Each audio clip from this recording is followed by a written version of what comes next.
Assalamualaikum warahmatullahi wabarakatuh. Nama saya Muslimatul Mila dengan NIM akhir 246. Saya dari Prodi Ekonomi Pembangunan, Fakultas Ekonomi dan Bisnis, Universitas Trunojoyo Madura. Pembuatan video ini adalah untuk mempresentasikan hasil kerja saya, yaitu tentang perbandingan pemikiran Adam Smith dalam madhab ekonomi klasik dan ekonomi Islam. Pemikiran ekonomi menceritakan bahwasannya Bapak ekonomi adalah Adam Smith, yang merupakan salah satu tokoh pemikir ekonomi klasik yang dikenal dengan sistem ekonomi kapitalisnya. Tindakan ekonomi kapitalistik Adam Smith merupakan suatu tindakan yang mempunyai kemungkinan untuk mendapatkan keuntungan secara damai, karena dia melihat usaha kapitalistik yang berdasarkan mencari keuntungan secara rasional. Sebelum masa ekonomi klasik Adam Smith, pada abad ke-7 Masehi, sejarah mencatat bahwasannya pada masa itu ekonomi Islam mendapat kejayaannya. Rasulullah SAW merupakan pencetus dari ekonomi Islam. Tak banyak perbedaan antara ekonomi konvensional dengan ekonomi Islam. Hanya saja yang membedakan dalam ekonomi Islam adalah perilaku manusia yang ditentukan berdasarkan aturan Islam. Ada dua tokoh pemikir Islam yang sering disebut sebagai bapak ekonomi Islam, yaitu Ibnu Khaldun dan Ibnu Taimiyah. Atas dasar inilah sistem dalam perspektif Islam, setiap manusia mengemban amanah dari Allah SWT. Harta, benda itu merupakan amanat. Dengan demikian, amanat yang dianugerahkan Allah itu adalah dimanfaatkan bersama, tidak untuk menghisap orang lain atau menghamba pada orang lain. Penelitian ini termasuk ke dalam penelitian bibliografi, karena penelitian ini dilakukan untuk mencari, menganalisis, membuat interpretasi, serta generalisasi dari fakta-fakta, hasil pemikiran, dan ide-ide yang telah ditulis oleh pemikir dan ahli yang dalam hal ini adalah Ibnu Khaldun dan Adam Smith. Dan dilihat dari segi tempatnya, penelitian ini termasuk penelitian studi pustaka, yakni yang dilakukan dengan cara mencari referensi, buku, artikel, browsing internet, serta literatur review yang berhubungan dengan analisis sistem. Pendekatan yang digunakan dalam penelitian ini adalah historis, normatif, filosofis. Pendekatan historis adalah pendekatan yang dilakukan untuk memperoleh data biografi, sedangkan pendekatan filosofis adalah menganalisis sejauh mana pemikiran yang diungkapkan sampai pada landasan yang berdasar pemikiran tersebut. Ibnu Khaldun dilahirkan pada tanggal 27 Mei 1332 Masehi. Nama lengkapnya adalah Abdurrahman Abu Zaid Walidin Ibnu Khaldun. Berdasarkan silsilahnya, Ibnu Khaldun masih mempunyai hubungan darah dengan Wa'il bin Hajar, salah seorang sahabat Nabi SAW yang terkemuka. Keluarga besar Ibnu Khaldun ini yang berasal dari Khormat Yaman, terkenal sebagai keluarga yang berpengetahuan luas dan menduduki jabatan-jabatan strategis dalam pemerintahan dan kenegaraan. Sejak lahir dunia, Ibnu Khaldun sudah hidup dalam komunitas kelas atas. Dalam bidang pendidikan, ia memulai menimba ilmu dari guru pertamanya, yaitu ayahnya sendiri. Sejak kecil, ia sudah menghafal Al-Quran dan menguasai tajwid. Selain itu, dia juga menimba ilmu agama, fisika, hingga matematika dari sejumlah ulama Andalusia yang hijrah ke Tunisia. Ibnu Khaldun meninggal dunia pada tanggal 26 Ramadan 808 Hijriah atau 16 Maret 1406 dalam usia 74 tahun. Teori harga. Ibnu Khaldun dalam kitab Muqaddimahnya yang menuliskan satu bab secara khusus membahas mekanisme harga. Bab tersebut berjudul Harga-harga di Kota. Dalam bab tersebut, menurut Ibnu Khaldun, bila suatu kota berkembang dan populasinya bertambah banyak, maka rakyatnya akan semakin makmur. Kemudian hal tersebut menyebabkan terjadinya kenaikan permintaan terhadap barang-barang, dan akibatnya harga akan menjadi naik. Analisa Ibnu Khaldun tentang harga tersebut dirumuskan menggunakan hukum supply and demand, yaitu rumusan yang sangat luar biasa pada zamannya, karena hal tersebut terjadi jauh sebelum para ekonom konvensional. Merumuskan dari teori tersebut, dijelaskan bahwa pasar adalah tempat menyediakan kebutuhan manusia, baik itu kebutuhan primer, sekunder, maupun tersier. Ibnu Khaldun juga menjelaskan akibat dari adanya pungutan dan pajak terhadap meningkatnya biaya produksi barang yang mengakibatkan harga barang di kota menjadi lebih mahal daripada di desa. Dijelaskan oleh Ibnu Khaldun pengaruh pajak terhadap harga-harga. Harga damai, begitu istilahnya menyebutkan, sangat dibutuhkan oleh pedagang dan konsumen, karena bila harga turun terlalu drastis, maka pedagang dirugikan dan cenderung mereka keluar dari pasar. Sedangkan ketika harga naik keterlaluan, maka konsumen yang akan mengalami kerugian dan kesusahan. Yang kedua, teori nilai. Menurut Ibnu Khaldun, tenaga kerja menjadi sumber yang sangat berharga. Tenaga kerja penting bagi semua akumulasi modal dan pendapatan. Sekalipun pendapatan dihasilkan dari suatu selain keahlian, nilai-nilai dari menghasilkan laba dan modal harus mencakup nilai tenaga kerja. Tanpa tenaga kerja, hal tersebut belum diperoleh. Yang ketiga, spesialisasi kerja. Manusia adalah makhluk yang lemah membutuhkan bantuan orang lain, sehingga manusia dapat menjadi kuat apabila ia bersatu dalam sebuah komunitas yang disebut dengan masyarakat. Fakta bahwa Tuhan menciptakan manusia untuk dapat hidup dan sekaligus bertahan hidup hanya dengan bantuan makanan. Dia pun membimbing manusia untuk mendapatkan keinginan alamiahnya tersebut dengan menanamkan dalam diri manusia kekuatan yang akan memungkinkannya untuk dapat memperoleh makanan. Menurut uraian Ibnu Khaldun, seorang individu tidak akan dapat memenuhi seluruh kebutuhan ekonominya sendiri, melainkan dia harus bekerja sama. Apa yang dapat dipenuhi dari kerjasama antar individu jauh lebih besar nilai keuntungannya daripada dilakukannya sendiri. Oleh karena itu, kemudian menurut Ibnu Khaldun dibutuhkanlah pembagian kerja. Yang keempat, negara. Keseluruhan model dinamik yang dinasihatkan oleh Ibnu Khaldun kepada para raja adalah sebagai berikut. Yang pertama, kekuatan kedaulatan atau al-mulk tidak dapat dipertahankan kecuali dengan mengimplementasikan syariah. Syariah tidak diimplementasikan kecuali oleh sebutan kedaulatan atau al-mulk. Ketiga, kedaulatan tak akan memperoleh kekuatan kecuali bila didukung oleh sumber daya manusia, dalam kurung ar-rijal.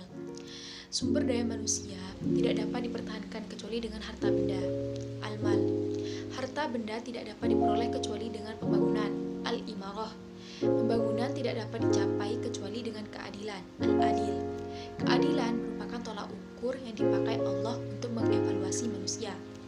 Yang terakhir, kedaulatan mengandung muatan tanggung jawab untuk menegakkan keadilan. Khilafah menurut Khaldun adalah pemerintahan yang berlandaskan agama, yang memerintahkan rakyatnya sesuai dengan petunjuk agama, baik dalam hal keduniawian ataupun akhirat.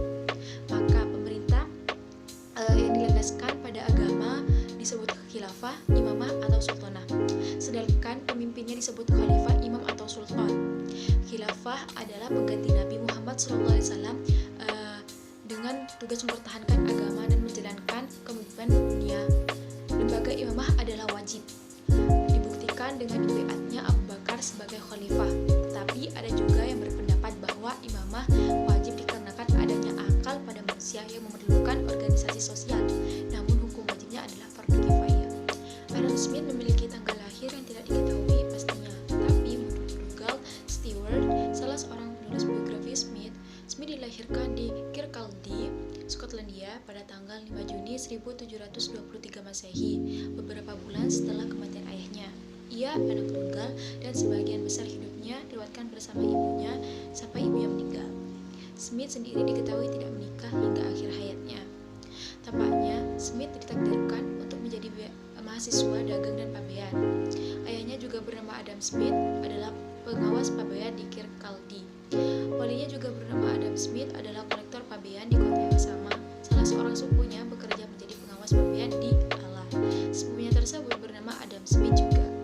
Pada tahun 1776, ia kembali dari turnya di Prancis ke Inggris. Selama 10 tahun kemudian, ia berjuang untuk menyelesaikan magnum opusnya yang berjudul The Wealth of Nations. Pada akhirnya, buku tersebut terbit pada tahun 1776. Yang pertama, teori harga. Adam Smith mengajukan sebuah teori harga yang ia sebut sebagai teori harga alamiah, yang artinya itu harga yang timbul apabila segala sesuatu berlangsung dengan sendirinya. Dalam artian, pada suatu masyarakat di mana terdapat kebebasan bertindak, di mana semua orang bebas untuk menghasilkan apa yang diinginkannya dan menukar apa yang disukainya. Adam Smith menjelaskan teori nilai berdasarkan nilai dari suatu pekerjaan dan terutama sekali tenaga kerja. Menurut Adam Smith, tenaga kerja adalah merupakan sebab dan sekaligus alat pengukur nilai. Dengan ini, Smith menunjukkan bahwa kerja sebagai daya tukar sama dengan ongkos produksi yang terdiri dari upah, keuntungan, dan sewa tanah. Adam Smith menolak pendapat yang menyatakan bahwa surplus berasal dari barang yang dijual dengan tingkat harga di atas nilainya. Menurut Smith, nilai mengandung dua bagian, yakni kepada tenaga kerja di satu pihak dan pemilik modal. Dengan begitu, sulit mengatakan bahwa sumber nilai satu-satunya adalah tenaga kerja. Yang kedua, spesialisasi kerja. Dari hasil pengamatan yang cukup mendalam, Adam Smith mengambil kesimpulan bahwa produktivitas tenaga kerja dapat ditingkatkan melalui apa yang disebutnya dengan pembagian kerja. Pembagian kerja akan mendorong spesialisasi, di mana orang akan memilih pekerjaan yang terbaik sesuai dengan bakat dan kemampuannya. Menurut Smith, bukan perbedaan kodrati dalam hal bakat dan ketidakmampuan manusia untuk memenuhi kebutuhannya sendiri yang menjadi cikal bakal dari pembagian kerja. Justru pembagian kerja adalah konsekuensi niscaya dari kecenderungan tertentu dalam hakikat manusia, yaitu cenderung untuk berdagang dan mempertukarkan suatu barang dengan barang lainnya. Yang ketiga, negara. Adam Smith tidak membedakan secara tegas antara pemerintah dan negara. Keduanya dapat dipertukarkan. Alasannya karena dalam kenyataan praktis peran negara dijalankan oleh pemerintah. Di satu pihak, sistem pembebasan kodrati dan keadilan menolak campur tangan negara, tetapi di pihak lain, dalam sistem sosial yang sama, peran negara sangat dibutuhkan. Dalam bukunya, Adam Smith menganut teori mengenai kemajuan sosial yang dikenal sebagai teori 4 tahapan. Teori ini diajukan secara khusus untuk memperlihatkan asal-usul dan perkembangan hak milik pribadi. Sejalan dengan sistem kebebasan kodrati dan keadilan, Smith tampaknya mempunyai pandangan yang kontradiktif mengenai fungsi pemerintahan. Di satu pihak, demi menjamin kebebasan kodrati, Smith mau tidak mau menolak campur tangan. Kesimpulannya, konsep pemikiran tentang mekanisme pasar, khususnya pada faktor-faktor mempengaruhinya, Ibnu Khaldun melandaskan bahwa teori harga dalam mekanisme pasar disebabkan oleh adanya hukum permintaan dan penawaran. Untuk teori nilai, Khaldun melandaskan pada keberadaan buruh atau pekerja sekaligus hasil atau buah dari pekerjaan mereka. Untuk hasil spesialis kerja, Khaldun menjelaskan bahwa itu merupakan sebuah keniscayaan dalam kehidupan masyarakat. Dan untuk tugas pemerintah, Khaldun menjelaskan bahwa pemerintah bertugas untuk mengawasi pasar demi terciptanya keadilan dan pasar bebas. Sedangkan menurut Smith, teori harga pada mekanisme pasar bebas melandaskan pada apa yang disebutnya sebagai teori harga ilmiah. Untuk teori nilai Smith melandaskan pada nilai tenaga kerja atau buruh. Untuk spesialisasi kerja, Smith menjelaskan bahwa kecenderungan manusia untuk berdagang menyebabkan spesialisasi itu diperlukan. Dan untuk tugas pemerintah, Smith menjelaskan bahwasannya pemerintah dituntut sebagai polisi demi terselenggaranya perdagangan yang adil. Mengenai persamaan pemikiran keduanya memiliki kesamaan seperti dalam masalah teori harga yang menurut mereka dibentuk oleh permintaan penawaran. Kemudian mengenai teori nilai yang menurut mereka berasal dari tenaga kerja. Kemudian mengenai adanya spesialisasi kerja yang menurut mereka merupakan hal yang alamiah.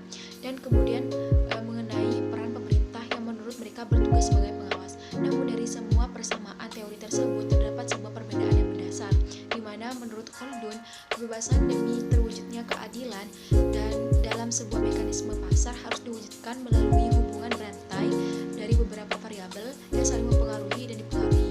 Di antaranya adalah pemerintah atau negara, masyarakat, kekayaan, syariah, hukum, dan keadilan pembangunan. Sedangkan menurut Smith, kebebasan pasar adalah keniscayaan demi terwujudnya keadilan ekonomi bagi masyarakat, yang mana dalam aplikasinya peran pemerintah dalam berekonomi harus direduksi, namun dalam hal